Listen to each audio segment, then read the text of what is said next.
koy dégg ci wàllu suuf si ñuy wax ni littoral bi muy tefes yi daanaka dem nañ ba saaxee nañu ko coow loolu indi na fi ay débat yu bëri yoo xam ne dégg nga ko ban gis-gis nga am ci coow loolu nga xam ne mu waaju ci suuf ndax warul nekk itam loo xam ne day dellu ci citoyenneté ni nga koy aborder tout le temps nan nga ko gisee. alors jàpp naa ne xëy na problème mu suuf si du lu bees xëy na littoral bi mooy bi mujjee am. Je me rappelle bi ñuy nekk ay xale yu ndaw daan noonu nañ fi dégg il y a maintenant 2 décennies daan noonu nañ fi dégg li naan spoliation des terres. muy mbaan. muy Sangalkam. Tout à fait. muy Wakam gii. chaque jour ba muy am Ngordom. donc je pense que ne depuis 2013 am na une loi sur le foncier. bu nekk dans le circuit. Pourquoi ça tarde? Est-ce que waruñu ko jëlaat en main ñun ñi nga xam ne nous sommes les députés des élus du peuple est-ce que waruñu engager des décisions des discussions entre nguur gi état bi secteur judiciaire ba nga xam ne problème laaj bi de loolu nañ leen ko est-ce que waru leen ko def est-ce que effectivement lu ñu war a def la parce que mi ngi woon dans le circuit depuis 2013 je pense que war nañu réchauffer waat ces discussions là beneen bi aussi mooy xëy na ni autorisation de construire xëy na dernier élément la ci mbirum suuf am na permis d'occuper am na bail am na titre foncier donc xëy na yooyu noonu yëpp war nañ xool mécanisme bi ak nu ñuy harmoniser les politiques am na lu nga xam ne code de l'environnement da la kay may boo ñëwee code de l'urbanisme xañ la ko parce que dafa nekk des compétences liées mbirum littoral bi pêche da ciy dugg collectivité locale da ciy dugg domaine da ciy dugg cadastre da ciy dugg donc ñu bëri ñoo ci nekk donc war nañuy def des discussions sectorielles ba nga xamante ne bu problème bi amee rek ñun ñëpp dinañ ko mën a parce que littoral bi dafa am 3 fonctions bi ci njëkk mooy sociologique nit ñi dañuy bëgg di dem ci littoral bi géej gi et cetera beneen fonction bi mooy fonction économique nit ñi bëgg nañ aussi di am privilège ak ñoom mais warul tënk dara ci li nga xam ne war nañ ci gagner mais benn ci facteur yooyu rek warul flancher au-dessus de l'autre. D'accord. Honorable député Yaya Diallo ci wàllu littoral bi ak coow yi nga ciy dégg. waaw problème mu littoral bi foog naa bu ñu invoquer les textes yi régir le littoral même l'esprit des textes foog naa normalement problème mën na ci bañ a am parce que waxuñu ni duñ tabax ci littoral foog naa sax ni war nañ ko mën a valoriser mais Papa Ngagne nañu reconnaître que ni ci littoral bi on a 700 kilomètres de littoral. Tout à fait. Il y a des projets communs yu ci nekk benn partie bi beneen partie bi nekk loo xam ne dañ ci def ay commodités publiques mooy ay water park ay jardin ay hôtel beneen partie littoral bi ñu attribuer ko ay nit pour ñu tabax ci mais Papa Ngagne nit booy dox da ngay xool ni say nawle di doxee ngay doxee noonu boo jëlee dëkk yu mel ni Casablanca Sao Paulo ak Californie seen littoral dafa jaar seen dëkk mu nekk des grandes villes et en général da ngay gis ni les grandes villes littoral bi duñ ci jox un particulier mu tabax kon jàpp naa ni sunu littoral bi nekk à Dakar war nañ ci mën a bañ a jox une personne privée mu ciy tabax jàpp naa ni la capitale c'est une fenêtre war nañ ko defar ba mu rafet mu nekk loo xam ne kat ku ñëw dinañu ci naw benn ñaareel bi dina mën a développer lu mel ni tourisme ba gën a mën a yongal sunu économie Papa Ngagne boo ñëwee ci kaawu Dakar sunu texte dafa am lu mu wax daf ni pour nga autoriser nit mu tabax da ngay bàyyi ba géej gi am une haute marée fi vague bi di chuter foofu la ñu war a mën a commencer calculer pour autoriser tabax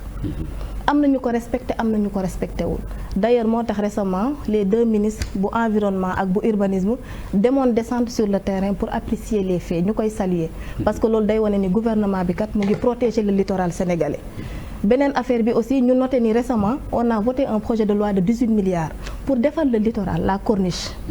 ñu jàpp ni peut-être loolu bu paree dina mën a gën a sénégalais dinañ ci gën a mën a gis seen bopp. Papa Ngagne kaaw bi am Dakar man lu ma ci déplorer mooy que parfois dañ koy politiser te man dama jàpp ne des questions économiques war nañ ko mën a bañ a politiser parce que littoral bi bu ñu koy wax man j'aurais bien aimé. Politiser comment? Politiser lan? Parce que da ngay dégg ay tiraillement mairie bi moo signé mairie bi signé wul. alors que les enjeux pour man sont ailleurs. xam nga enjeux yi fu mu nekk nañ fexe ba Dakar rafet.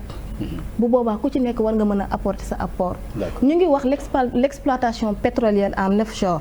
loolu une question bu ñu war a mën a poser la c'est une question économique ñu ciy interpeller tout citoyen actuellement gis nañ ni Papa Ngagne zone littorale bi débat bi bëri na ci mais buñ ko politiser nañ ci waxtaan. man je suis pour Dakar ñu defar ko ba mu rafet sénégalais yépp mën ci accéder je suis pour le littoral ñu permettre aux sénégalais yi nga xam ni peut-être bëgg nañ tabax au bord de la mer ñu dem ci station balnéaire yu mel ni Saly yu mel ni Mbodiène mais Dakar vraiment c'est la capitale nañ encourager vraiment le gouvernement dans ce sens-là. Merci beaucoup madame la ministre lu jëm ci wàll boobu. waaw li jëm ci wàllu littoral bi man defe naa ni ñun dinañu nekk à l'aise pour wax ci d'abord di rappeler rek ni littoral du tey nañ ci nekk di ay nit nekk ci.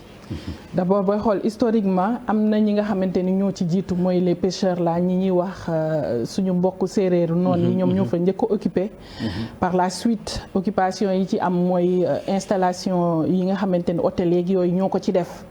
mu am ñoo xamante ni tamit ñu nga fa def ay installation d'utilité publique muy wane rek ni waxuñu kenn bu mu laal littoral mais na nekk laal boo xamante ni day ëmb njëriñu askan bi ñun nag ku xam président de la république xam ni défenseur u littoral bi la day protéger littoral bi ak faaru ngor yi mamel yi parce que nag en tant que géologue man dama koy dégg souvent ci discours am moom ak ministre des mines nga xamante ni ñoo bokk métier ñuy défendre loolu bu ñu ñëwee ci li nga xamante ni mooy coow li fi xew fan yi man defe naa ni ay agitation politique la lu ci ëpp parce que tey mënoo tëb rek xëy ni waaw nguuri Macky Sall ñooy def nangam littoral bi ñooy def lii alors que vraiment bu ñu interroger archives yi xam nañ kan moo def lan ñun dañ ci nekk très à l'aise. J'ai avec moi ici des autorisations de construire yu nga xamante ni ci littoral bi la commune li nga xamante ni ñoo def autorisation yi wala ville yi yëpp mën nañu ne léewuñu ndax ñun ku nekk xam na ni li ñuy mën a gagner élection yëpp am na une partie de Dakar boo xam ni gagné wuñu ko opposition moo ko gérer opposition boobu tey ki nga xamante ni moo njëkk a soulever question bi Barthélémy signé na ci ba doyal mu ngi ni lii ay autorisation de construire la bu dul moom mentor politique am la wala koo xamante ni ñoo moom ñoo bokk langue kon nag xëy def say mbir ba pare li ministre Karim Fofana wax jël duñu nangu nit sàcc dënd ba pare ñëw tëggee ko suñu kër ni ñoo ko sàcc duñ ko nangu littoral bi defe naa ni ñun fekkuñ ci lu ñuy jël liñ ci fekk kës néew projet d'aménagement nañ ci am président de la République instruire na ministre de l'urbanisme pour que mu def ay aménagement yu nga xamante ne ni population Dakar bi dina ci gis boppam kon ci loolu nañu nekk mu nekk ay projets yi nga xamante ni nii exécution bi mi ngi jege si kon ñunu fekk ñu ci littoral bi suuf boo xamante ni dañ koy jël. Merci beaucoup voilà. waaw Pape Ngagne président Macky Sall li ko def président de la République du Sénégal tey parce que démb dafa am lu Sénégalais yi doon jooy am lu fi baaxoon am lu fi bon moo tax mu jaay ñu rupture yoonu yokkute lépp lu leen metti bu mu ñëwee dinaa ko dindi ñu fal ko mu nekkoon nag ak ay nawleem ñoo xam ni ñoom Moustapha Niasse tey ak ñeneen nga xam ne depuis 1960 ñu ngi tàllal seen loxo sénégalais yi bañ nangul ko moom parce que daf ñu ko digoon daf ñu digoon su ma ñëwee lépp lu fi jaarul yoon dinaa ci dellu si te ba mu ñëwee lam bëggoon dellu si na ci ñi nga xam ne dañoo occupé te mu ne joxu leen ba mu ñëwee VDN ña fa dëkkoon mu war faa def VDN da leen a dindi autoroute bii di dem ña fa dëkkoon mu bëgg faa def tali da leen a dédommagé ba teer bii barki dem ay nit ñu dëkk seen i dëkk ay ati at yu rëfit dañu leen a teggi ba ci BRT bii jëm ci seen commune dañu leen a dédommagé kon bu doon volonté am kon tey 2020 duñ taxaw fii di wax ci waxu littoral bi on ne peut pas quand même di nax son peuple à ce point là parce que léegi ñëpp a yeewu président Macky Sall 2014 la def promenade sur le littoral ba jël sax parcelle bu mu amoon moom ne delloo na ko 2000 mètres carrés delloo na ko ndax comme dañu bëggul ku laal littoral mais boobu ba léegi ñaata lañ fi laal chantier yii di tabaxu madame le ministre demal nga filmer maa dem filmer ko kenn nettaliwu mu ko bi Barthélémy Dias woote on a été te nag nañu bàyyi toujours rek di wax c'est la responsabilité des autres parce que président Macky Sall bi mu faloo PS moo ko fal PS moo ko fal ñii tey ñu naan ñoo joxe ñoom Khalifa Sall ñoo fal président Macky Sall te ci moom lañ nekkoon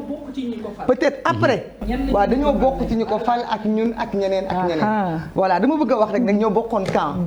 ñoo bokkoon fu ñu nekk xëy na àdduna moo tëradi ba tey taxaw ñu naan leen yéen a joxe ak joxewu leen xam nga ñun sénégalais lu ñu intéressé du ki signé du ki joxewul ñun président bi nga xam ne moom leen dénk suñu décret te mu am sañ-sañu lu ne te mu demoon def promenade xool 2014 ba léegi kenn waru woon tabax ci littoral bi bu doon li mu wax noonu ci delloo 2000 mètres carrés yooyu dëgg la ci moom li mu nekk géologue terewul mu toog di seetaan ba faaru Mamel bii ñu gas ko ba muy waaj a màbb ba nit ñi yuuxu muy door a yónni Descos pour ñu sécuriser ko donc aussi il faut on peut essayer nekk ci plateau def ay discours mu neex mais quand même sénégalais yi léegi yeewu nañu kenn mënatu leen ndax littoral bi ni ñu ko giseewu ma ko noonu du ay nit lañu war a jox ñu tabax ko ñun ñëpp a ko bokk sénégalais yi ñoo ko bokk te dëkkuwaay yi dafa xat sénégalais yi amuñu xëy amuñu gont amuñu kër yu yaatu les gens souffrent benn moyen la ñu am mooy dem géej dugg ci ndox mi daal di football ci plage yi parce que fu ñu footballé ci amuñu ko dëkk bi yëpp jaay nañ ko kon nag littoral bi ñun ce qu'on demande du ñu bàyyi ma Samba teggi ma Demba mooy tout simplement président Macky Sall am volonté am courage def ko ngir ñun ñi ma àndoon ñun ñi àndoon ak moom xeex ba 12 personnes dee pour ñu fal ko indi rupture na ko def pour la mémoire de Mamadou Diop pour la mémoire de ces 12 personnes là mu lépp lu mu waxante woon ak ñun donc préserver le littoral ak delloo ñu ko mu doxal ko quel que soit le prix que le Sénégal doit payer. D'accord, merci beaucoup.